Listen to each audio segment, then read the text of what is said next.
Hi everyone, अब बात करने वाले हैं रिएक्ट जेएस में कंट्रोल्ड कंपोनेंट्स के बारे में। सबसे पहले मैं आपको बताऊंगा कंट्रोल्ड कंपोनेंट होते क्या हैं, कैसे इनको आइडेंटिफाई कर सकते हैं, कैसे ये काम करते हैं। और अगर आप लोग कंट्रोल्ड कंपोनेंट को प्रॉपर्ली यूज नहीं करते हो ना, तो आपको एरर्स भी देखने को मिल सकते हैं। उनको कैसे रिजोल्व करना है उसके बारे में आपको बताऊंगा।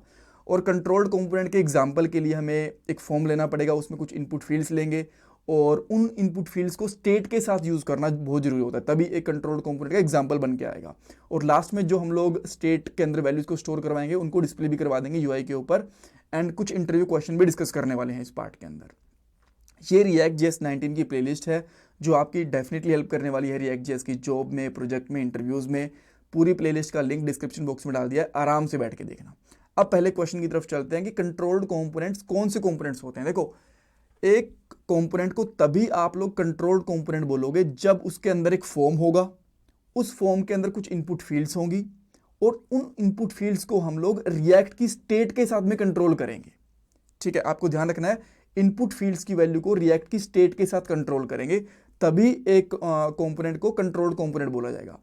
अब आप बोलोगे कि जब हम लोग एक इनपुट फील्ड लेते हैं तो उसकी वैल्यू को तो स्टेट के साथ ही कंट्रोल करेंगे ना, जो आपने लास्ट वाले पार्ट में बताया था। कोई और तरीका भी होता है? जी हाँ, एक और भी तरीका होता है कि हम लोग विदाउट स्टेट के एक फॉर्म की वैल्यू कंट्रोल कर सकते हैं, बट मैं वो अभी नहीं, आपको नेक्स्ट वाले पार्ट में बताऊंगा। और उन कंपोनेंट्स को बोला जाता है अनकंट्रोल्ड कंपोनेंट। ठीक है, इन दोनों के बीच में डिफरेंस क्या होता है ये इंटरव्यू क्वेश्चन भी पूछ जाता है। सो जिसका आंसर आपको नेक्स्ट वाले पार्ट में मिल जाएगा। उसका रीजन ये है कि तब आपको नेक्स्ट वाले पार्ट में कंट्रोल्ड एंड अनकंट्रोल्ड दोनों के बारे में पता होगा। बट अभी के लिए आप ये ध्यान रखो कि एक कंट्रोल्ड कंपोनेंट हम लोग उसी कंपोनेंट को बोलते हैं जिसके अंदर कुछ इनपुट फील्ड्स होती हैं और उन इनपुट फील्ड्स को हम लोग रिएक्ट की स्टेट के साथ में कंट्रोल करते हैं। ठीक है, अब एक काम कैसे करते हैं कंट्रोल कंपोनेंट।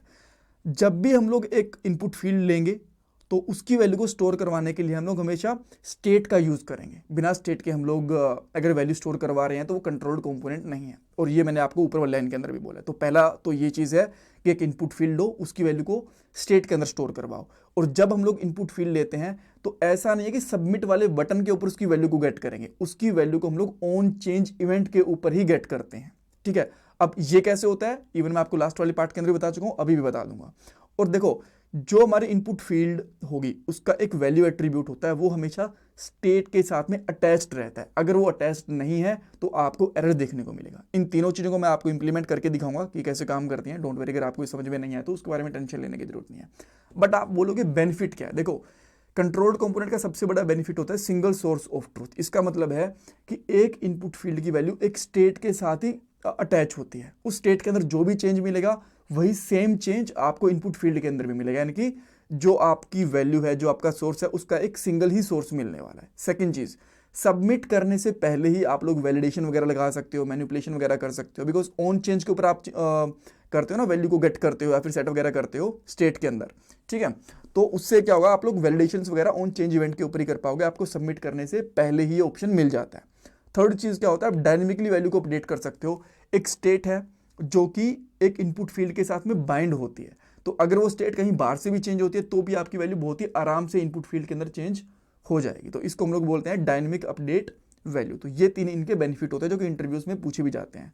और ये तीनों मैं आपको भी जब अभी एग्जांपल लूंगा तो उसमें दिखाऊंगा भी इस तरीके से तीनों चीजें काम कर रही हैं। ठीक है, सो अब मैं क्या करता हूँ, एक फॉर्म ले लेता हूँ।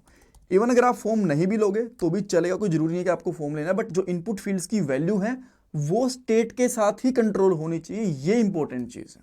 तो मैंने एक फॉर्म ले लिया। अब मैं यहाँ पे कुछ सबमिट वगैरह कुछ नहीं कर रहा, बट मैं यहाँ पे बस क्या करता हूँ, एक इनपुट फील्ड लेता हूँ एंड देन मैं क्या करूँगा, इसके अंदर डाल दूंगा प्लेस होल्डर और यहाँ पे डाल देता हूँ एंटर वैल्यू। ठीक है, एंटर नेम कर देता हूँ एंड सेम इसी तरीके से मैं यहाँ पे एक BR टैग वगैरह भी ले लेता हूँ। ठीक है, 2 ले लेता हूँ। इससे क्या होगा कि हम लोग थोड़ा सा स्पेस दे पाएंगे। ठीक है, एंटर पासवर्ड कर देता हूँ और यहाँ पे आप चाहो तो पासवर्ड भी कर सकते हो और लास्ट वन एंटर ईमेल कर देता हूँ। ठीक है, देन अब आप यहाँ पे चेक करोगे कि आपको तीनों फील्ड बहुत ही आराम से दिख रही हैं। और एक मैं यहाँ पे बटन भी ले लेता हूँ। देन मैं यहाँ पे कर दूंगा बटन और बटन पे कर दूंगा लॉगिन नहीं सबमिट कर देता हूँ अभी के लिए, बिकॉज लॉगिन में तो 2 ही चीज़ें होती है ना, यहाँ पे 3 चीज़ें। ठीक है, तो हम लोगों ने इस तरीके से एक फॉर्म बना लिया। अब देखो, जैसे मैं इसको सबमिट कर रहा हूँ तो अभी क्या हो रहा है, पूरा पेज रिफ्रेश हो रहा है। ठीक है, तो ये चीज़ इस सबमिट के बटन के ऊपर हमें इन इनपुट फील्ड्स की वैल्यू को गेट नहीं करना है, इनसे पहले ही गेट करना है। ठीक है, तो इसके लिए आपको क्या करना पड़ेगा, सिंपली तीन स्टेट ले लो।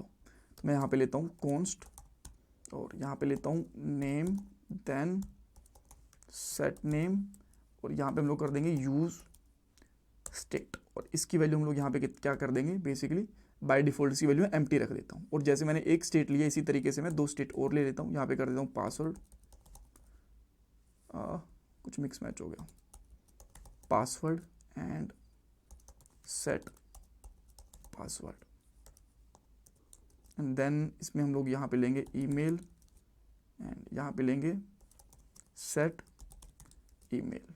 ठीक है, ओके। सो अब आपको करना क्या है, ऑन चेंज इवेंट होगा आपका ऑन। अच्छा, एक चीज़ और कर लेते हैं, मैं आपको यहाँ पे साथ के साथ इनकी वैल्यू को डिस्प्ले भी करवा देता हूँ। मैं यहाँ पे H3 लूँगा और इसमें कर देता हूँ यहाँ पे JSX के साथ में, ताकि आपको ये पता चले कि साथ के साथ हमारी वैल्यू अपडेट हो रही है। नेम और 3 मैं यहाँ पे और ले लेता हूँ, यहाँ पे कर लेंगे हम लोग नेम के साथ पासवर्ड और लास्ट में हम लोग यहाँ पे क्या कर लेंगे ईमेल।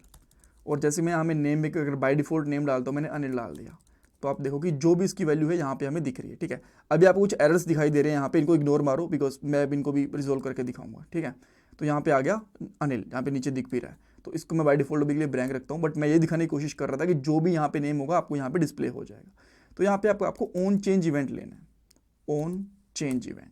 ऑन चेंज इवेंट के साथ आपको ये इवन लास्ट वाले पार्ट के अंदर भी डिस्कस कर सकते हैं। यहाँ से इवेंट निकालो और यहाँ पे सेट नेम के साथ आपको सिंपली क्या करना है, event dot target dot value.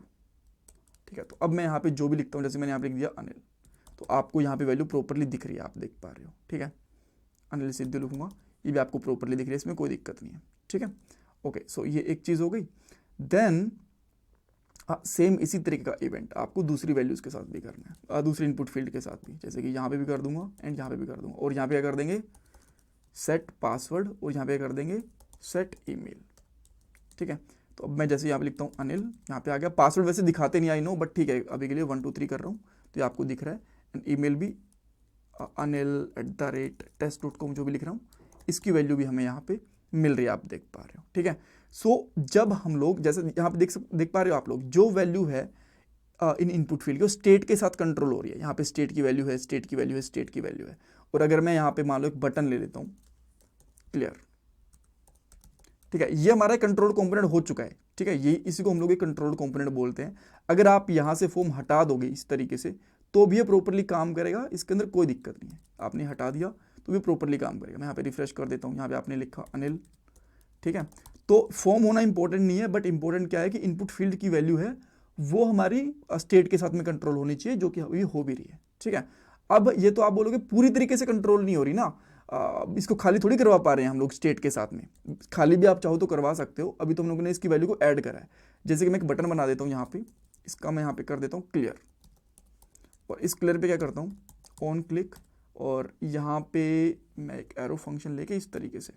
ठीक है, एंड देन मैं क्या करूँगा सेट ईमेल, और इसको मैं यहाँ पे कर देता हूँ एम्प्टी।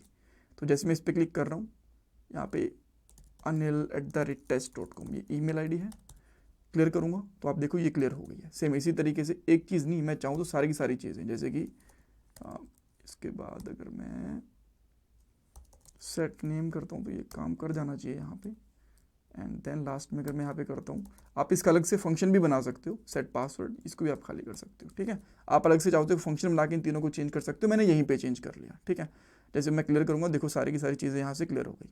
ठीक है, अब आप लोग इनपुट फील्ड में से तो क्लियर नहीं हुई ना, यहाँ से हो गया तो क्या हो गया, ये भी कंट्रोल कर सकते हो। आपको सिंपली क्या करना है, यहाँ पे लिखो वैल्यू, और वैल्यू के अंदर डाल दो नेम इस तरीके से।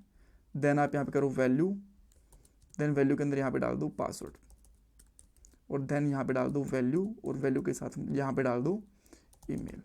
वो आप देखोगे यहाँ पे मैं रिफ्रेश कर रहा हूँ, मैंने डाल दिया यहाँ पे अनिल, यहाँ पे मैंने डाल दिया पासवर्ड 1 2 3 4, और यहाँ पे डाल देता हूँ मैं ईमेल आईडी, लेट से anil@test.com।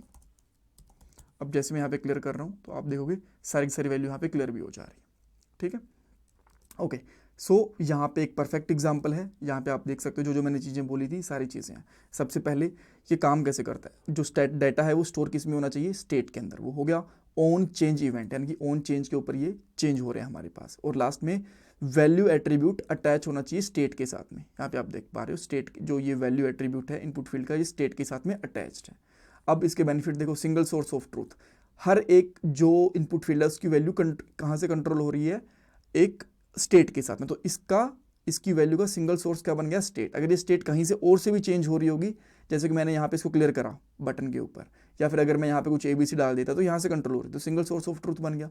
वैलिडेशन मैनिपुलेशन हम लोग पहले ही कर सकते हैं, बिकॉज जैसे हम लोग एंटर कर रहे हैं, कुछ चेंज कर रहे हैं, तभी हम लोग चेक कर सकते हैं मैक्सिमम वैल्यू क्या हो सकती है, मिनिमम वैल्यू क्या हो सकती है, क्या हमें लेना है।